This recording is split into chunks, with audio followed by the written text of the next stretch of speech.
ایک مشہور حدیث ہے کہ میدان محشر میں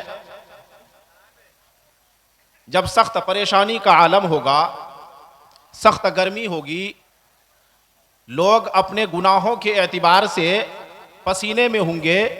کسی کا پسینہ ٹخنوں تک ہوگا، کسی کا گھٹنوں تک ہوگا، کسی کا کمر تک ہوگا، اور کسی کا پسینہ سینے سے اوپر کی جو ہڈی ہے جسے ہسلی کہتے ہیں وہاں تک ہوگا. سخت گرمی ہوگی، ہر انسان پریشان ہوگا. حدیث میں آتا ہے کہ اس پریشانی کے دن میں، اس پریشانی کے عالم میں کچھ خوش نصیب ایسے ہوں گے جنہیں اللہ تبارک و تعالی کے عرش کا سایہ عطا ہوگا. اور ان لوگوں میں ایک نام آتا ہے وَشَابٌ نَشَأَ فِي عِبَادَةِ رَبِّهِ، وہ نوجوان ہوگا جس کی جوانی اللہ کو یاد کرتے ہوئے اللہ کی عبادت میں گزری ہو. تو نوجوانوں کے لیے بہترین موقع ہے کہ آپ اپنی جوانی کو، اپنی توانائی کو، اپنی طاقت کو، اپنی صلاحیت کو اللہ کے دین کے لیے صرف کریں، اللہ کے دین میں لگائیں. یہ اللہ کو بہت محبوب ہے. ایک مشہور شاعر نے ایک شعر کہا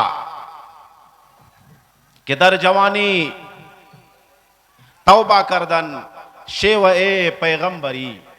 در جوانی توبہ کردن فارسی زبان میں ہے کہ در جوانی توبہ کردن شیوہ پیغمبری، وقت پیری گرگ ظالم می شود پرہیزگار. کہ جوانی کے وقت، جوانی کے عالم میں توبہ کرنا یہ پیغمبروں کا طریقہ ہے، یہ پیغمبروں کی تعلیم ہے، ورنہ بڑھاپے میں تو ظالم بھی توبہ کر لیتا ہے. اس لیے جوانوں کی یہ جو کوشش ہے یہ لائق تعریف ہے، لائق تحسین ہے. لیکن میری ایک اور درخواست ہے کہ آپ کی یہ جو کوشش ہے اس کو آخری نہ سمجھیں. یہ جلسہ یہ آپ کے عمل کی، آپ کے کام کی ابتدا ہے، یہ انتہا نہیں ہے. صرف مقصود جلسہ نہیں ہوتا ہے، جلسہ کے بعد یہ دیکھا جائے گا کہ جلسہ سے آپ نے کیا لیا، اور جلسہ ختم ہونے کے بعد آپ کا عمل کتنا بڑھا، آپ نے دینی اعتبار سے کتنی ترقی کی. پوری رات جلسہ سنتے رہے، فجر چھوڑ کر سو گئے، پتا چلا کہ کچھ نہیں ملا، وقت برباد ہوا. اس لیے یہ آپ کی محنت کی ابتدا ہے. آپ اس جلسے میں آئے ہیں، کچھ لے کے جانا ہے، تب آپ کی کامیابی ہے. آپ نے ادھر سے سنا، ادھر سے نکال دیا، یہ کامیابی نہیں ہے. پیغمبر علیہ السلام کی حدیث ہے کہ تھوڑا عمل ہو خیر العمل ما دیم علیہ، کہ چھوٹا عمل ہو، تھوڑا عمل ہو مگر ہمیشہ ہو. اس لیے جن لوگوں نے جلسے کا اہتمام کیا ہے ان سے گزارش ہے کہ آپ یہ اہتمام کرتے رہیے اور ان جلسوں سے سبق لیجئے، کچھ سیکھیے اور آگے عمل کیجئے، دوسروں کو عمل کی دعوت دیجئے. تب کامیابی ہے، تب ہم جلسے سے فائدہ اٹھانے والے شمار ہوں گے.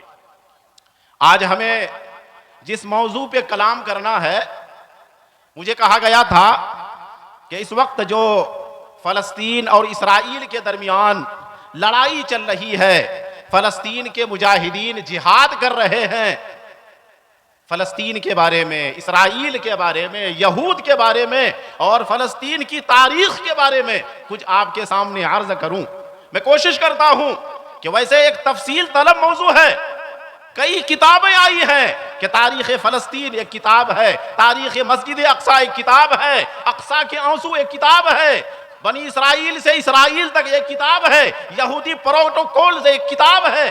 میں ان کتابوں سے کچھ آپ کے سامنے پیش کرنے کی کوشش کر رہا ہوں.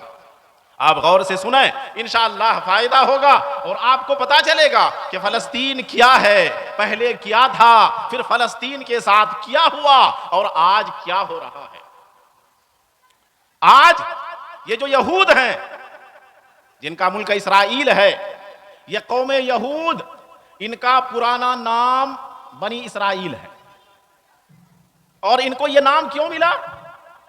حضرت ابراہیم علیہ السلام کے، جانتے ہیں ہم سب کے دو بیٹے تھے، حضرت اسماعیل علیہ السلام اور دوسرے بیٹے تھے حضرت اسحاق علیہ السلام. حضرت اسحاق علیہ السلام کے بیٹے ہوئے یعقوب علیہ السلام. یعقوب علیہ السلام کا لقب تھا اسرائیل، وہیں سے ان کی اولاد بنو اسرائیل کہلائی. اس لیے ان کا پرانا نام بنی اسرائیل ہے. قرآن کریم نے جگہ جگہ آیا ہے یا بنی اسرائیل اذکروا نعمتی التی انعمت علیکم وانی فضلتکم علی العالمین. تو وہاں سے بنی اسرائیل کا سلسلہ چلا ہے. اور یعقوب علیہ السلام کے 12 بیٹے تھے، اس لیے شروع میں بنی اسرائیل کے 12 قبیلے تھے. چونکہ یعقوب علیہ السلام کے 12 بیٹے تھے تو ہر بیٹے کی اولاد ایک قبیلہ بن گیا، ایک خاندان بن گیا. تو شروع میں یہ بنی اسرائیل 12 قبیلے تھے، ان کے 12 خاندان تھے. تو وہاں سے یہ بنی اسرائیل کا لفظ چلا ہے. اور ایک زمانے میں یہ قوم بنی اسرائیل دنیا کی بہترین قوم تھی. اللہ نے اعلان کیا ہے نا، یا بنی اسرائیل اذکروا نعمتی التی انعمت علیکم وانی فضلتکم علی العالمین. تو ایک زمانے میں یہ قوم بنی اسرائیل بہترین قوم تھی، دنیا کے تمام لوگوں سے یہ بہتر لوگ تھے. لیکن آج یہ قوم دنیا کی سب سے بدترین قوم ہے، سب سے ذلیل قوم ہے. اور آپ کو پتا ہے کہ بہترین سے یہ بدترین کیوں بن گئے؟ شرارت کی وجہ سے، نافرمانی کی وجہ سے، پیغمبروں کی مخالفت کی وجہ سے. اور ان ظالموں نے پیغمبروں کی اتنی مخالفت کی کہ قرآن کہتا ہے فَفَرِيقًا كَذَّبْتُمْ وَفَرِيقًا تَقْتُلُونَ. اے ظالموں، تم نے تو پیغمبر کی ایک جماعت کو جھٹلایا اور ایک جماعت کو قتل کیا. یہ وہ بنی اسرائیل، یہ وہ قوم ہے جو قاتل قوم ہے، جس نے حضرت زکریا علیہ السلام اور دوسرے کئی پیغمبروں کو قتل کیا. اب ذرا سمجھیں، جو قوم قاتل نبی ہو وہ دنیا کی بدترین قوم ہوگی. اس لیے روئے زمین پر سب سے بدترین قوم ہے تو وہ قوم بنی اسرائیل ہے. اللہ تبارک و تعالیٰ نے بہترین قوم کا خطاب دیا تھا، فضلتکم علی العالمین. بہترین قوم کا خطاب دیا تھا، دوسروں سے بہتر بنایا تھا. لیکن جب شرارت پیدا ہوئی، خباثت پیدا ہوئی، نافرمانی ان کے اندر آئی، پھر اللہ تبارک و تعالی نے انہیں آسمان سے اٹھا کر زمین پر دے مارا. بعد میں ان لوگوں نے اپنے لیے یہودی کا لفظ استعمال کیا. یہودی کا لفظ کیوں استعمال کیا؟ یعقوب علیہ السلام کے ایک بیٹے کا نام تھا یہودا.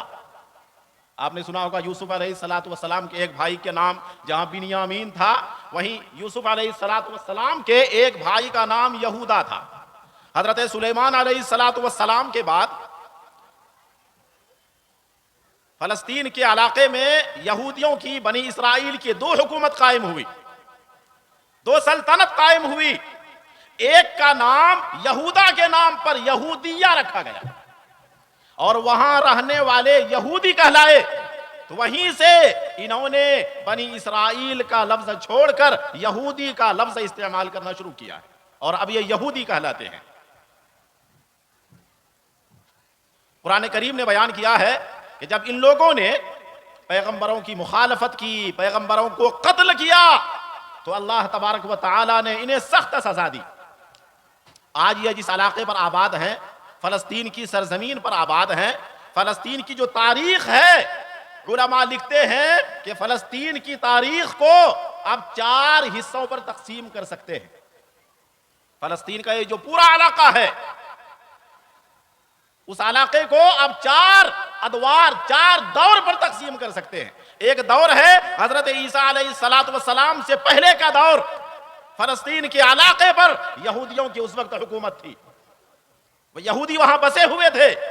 دوسرا دور شروع ہوتا ہے حضرت عیسیٰ علیہ السلام سے لے کر 700 سال تک کا دور. تیسرا دور شروع ہوتا ہے حضرت عمر فاروق کے زمانے سے لے کر 1300 سال تک کا دور. اور چوتھا دور یہ چل رہا ہے جب انگریزوں نے وہاں کے علاقے پر قبضہ کیا اور پھر وہ علاقہ یہودیوں کو دیا، وہاں یہودیوں کو لا کر بسایا. وہ دور میں مختصر طور پر 4 زمانوں کی کچھ باتیں آپ کو بتاتا ہوں. حضرت عیسیٰ علیہ السلام کے آنے سے پہلے وہاں یہود بسے ہوئے تھے، لیکن بتایا کہ ان لوگوں نے اللہ تبارک و تعالیٰ کی نافرمانی کی، انہوں نے شرارت کی، انہوں نے خباثت کی. تو اللہ تبارک و تعالی نے ان پر ظالم بادشاہ کو مسلط کیا. یونانی بادشاہ بخت نصر، اس نے ان یہودیوں پر حملہ کیا، فلسطین پر حملہ کیا. وہاں یہودیوں کی حکومت تھی، پوری حکومت کو تہوبالا کیا اور یہودیوں کو فلسطین کی سرزمین سے بھگایا. یہ لوگ بھاگے. فلسطین کے علاقے پر یونانیوں کی حکومت رہی، بخت نصر کی حکومت رہی. ایک زمانے تک یہ یہودی دنیا کے مختلف ملکوں میں جا کر آباد ہوئے، وہاں رہنے لگے. کچھ زمانے کے بعد جب ایران کے بادشاہ سائرس نے فلسطین کی سرزمین پر قبضہ کیا تو پھر انہوں نے یہودیوں سے کہا کہ تم آ کے یہاں آباد ہو جاؤ. مگر جب یہ لوگ پھر آ کے فلسطین میں آباد ہوئے تو پھر وہی شرارت ایک مرتبہ اللہ تبارک و تعالی نے ان پر ظالم بادشاہ مسلط کیا بخت نصر کو، جس نے انہیں قتل کیا، بھگایا. مگر انہوں نے سبق نہیں لیا، پھر وہی مخالفت شروع کی، پھر اللہ کی نافرمانی، وہی خباثت، وہی عداوت.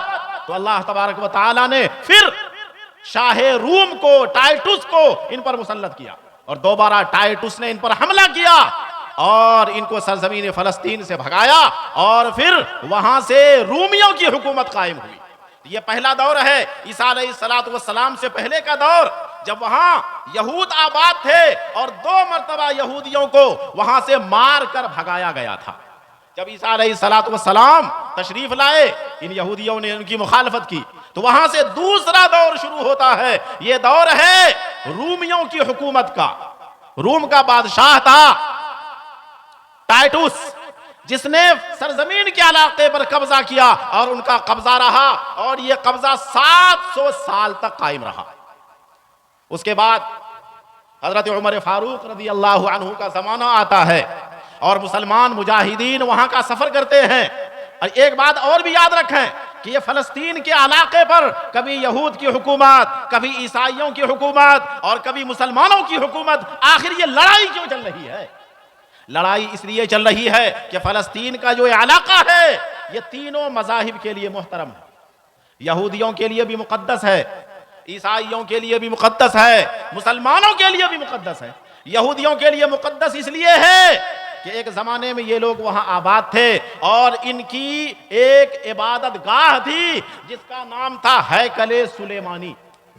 اور آج یہ لوگ کہتے ہیں کہ ہیکل سلیمانی کو تو لوگوں نے توڑ دیا، اس کی ایک دیوار آج بھی موجود ہے جسے کہا جاتا ہے دیوار گریا.